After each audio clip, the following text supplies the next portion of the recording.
Health wealth and happiness షోకి స్వాగతం.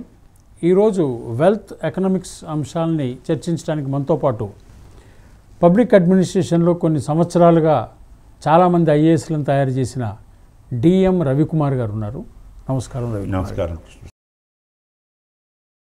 So Ravikumar గారు, దీర్ఘకాలం మీరు ఐఏఎస్ ఆఫీసర్లను తయారు చేస్తూ ఉన్నారు, ఓ ఫ్యాక్టరీలో పనిచేస్తున్నారు. సో మీ ఫ్యాక్టరీలో ఎంతో ఉత్పత్తులు వచ్చాయి, కొన్ని మ్యానుఫ్యాక్చరింగ్ లోపాలు ఉండొచ్చు, కొన్ని సక్సెస్ఫుల్గా ఉండొచ్చు. కానీ మీ గొప్పతనం ఏంటంటే మీ ఫ్యాక్టరీలో తయారైన వస్తువులు రిపేర్కి మీ దగ్గరికి రావు. సో ఇప్పుడు మీ వస్తువులతో పాటు మీ వస్తువుల మానసిక పరిస్థితి మీద మనం కాసేపు చర్చిస్తే బాగుంటుందని నా అభిప్రాయం.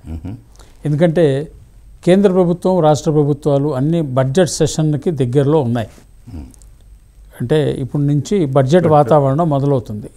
ఈ బడ్జెట్ వాతావరణం మీద, బడ్జెట్ తీవ్రత మీద మనం మార్చిలో మాట్లాడుకోవచ్చు. కానీ ఈ వేడి, ఈ వామప్ ఎక్సర్సైజులో మనం వాళ్ళకు ఉపయోగపడతామని నేను అభిప్రాయపడట్లేదు. కానీ ప్రజలకి ఇవి అర్థం చేసుకోవడంలో ఉపయోగపడతామని నా అభిప్రాయం.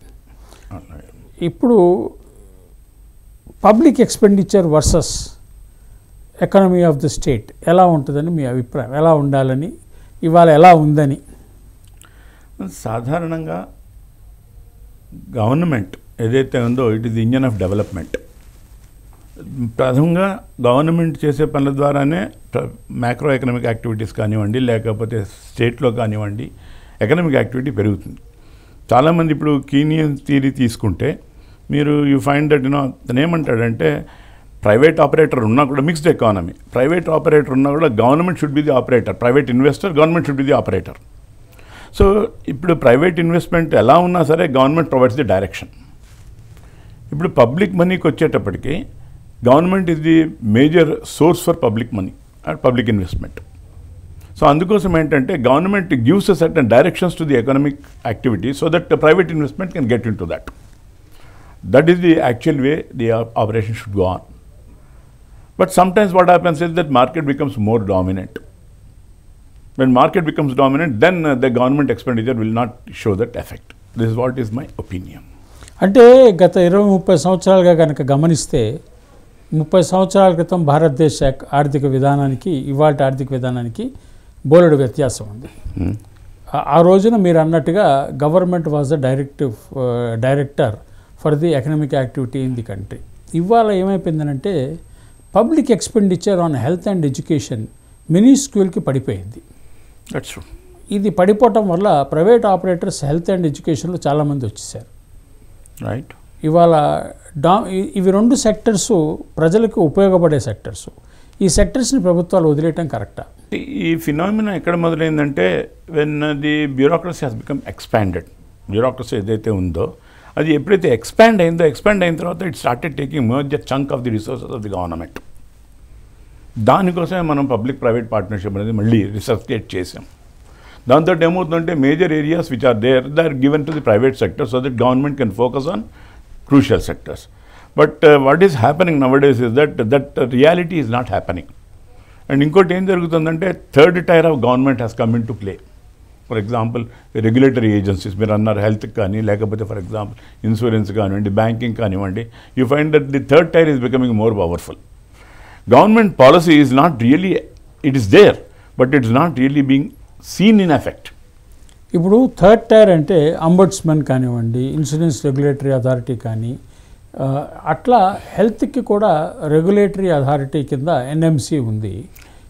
ఇవి ఉండాల్సినంత ఎఫెక్టివ్గా అయితే లేవు. అట్లాగే ఇప్పుడు నేషనల్ ఫార్మసీ ప్రైసింగ్ ఏజెన్సీ ఒకటి వచ్చింది, సో నైపర్.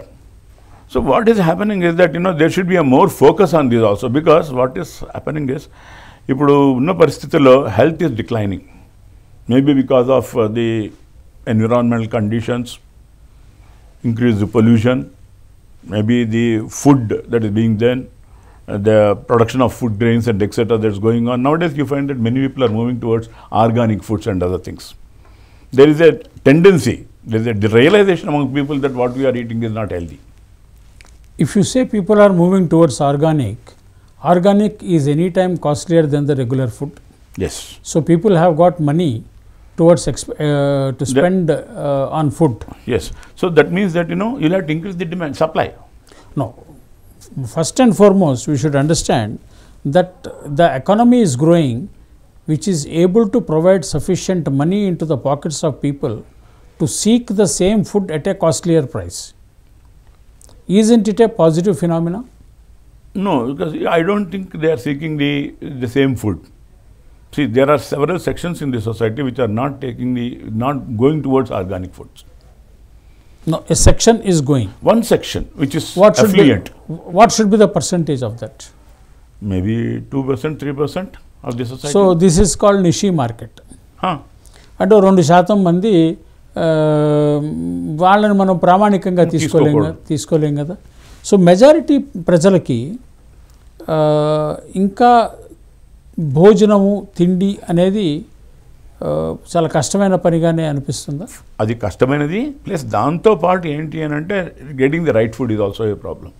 అసలు బేసిక్గా ఫుడ్డే లభించని వాళ్ళు కూడా ఉన్నారనేది కొన్ని గణాంకాలు చెప్తున్నాయి. అంటే మన ప్రైమ్ మినిస్టర్ గారు తరచూ చెప్తుంటారు, 80 కోట్ల మందికి నేను అన్నం పెడుతున్నాను, 5 కిలోలు రేషన్ ఇస్తున్నాను. అంటే ఇప్పుడు నేనున్నాను అనుకోండి ప్రైమ్ మినిస్టర్గా, ఆ పరిస్థితి ఉందనుకోండి, 80 కోట్ల మందికి 140లో 80 కోట్ల మందికి నేను అన్నం పెట్టాల్సిన పరిస్థితి వచ్చిందనుకోండి, నేను చెప్పుకోను, ఎందుకంటే సిగ్గుచేటైన విషయం. కానీ ఇప్పుడు ఉన్న వాళ్ళకి ఏది గర్వపడాలో ఏది సిగ్గుపడాలో తెలియని పరిస్థితిలో వాళ్ళు ఉన్నారు. వాళ్ళు ఇది చెప్పుకుంటూ ఉంటారు. అంటే ఈ పరిస్థితి నిజంగా ఉందంటారా? I think yes, there may B.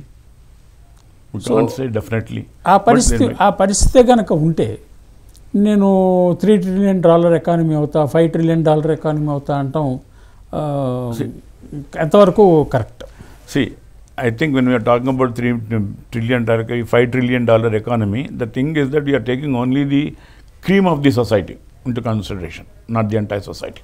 And you are taking the public expenditure, GDP, so and private sector investments, Yes, into the economy. See, you are not taking what is the per capita income. You are not taking what the per capita income, what is the per capita expenditure, that you are not taking into consideration. You are అంటే taking only about that investment. మన సమాజంలో మనిషి ఆర్థిక ఎదుగుదలకి మనం పడట్లేదు. మనం దేనికి దోహదపడుతున్నాం అని అంటే బిచ్చగాళ్ళని తయారు చేయడానికి ప్రయత్నం చేస్తున్నాం. ఎందుకంటే when you are having more and more, ఇప్పుడు మీరు అన్నట్టుగా ఆర్థిక ప్రగతికి మనం చేయలేకపోతే whatever his earning he spending on certain things which are becoming more costlier. As you said, your education, your health, they are becoming more costlier, which have to be more cheaper to avail.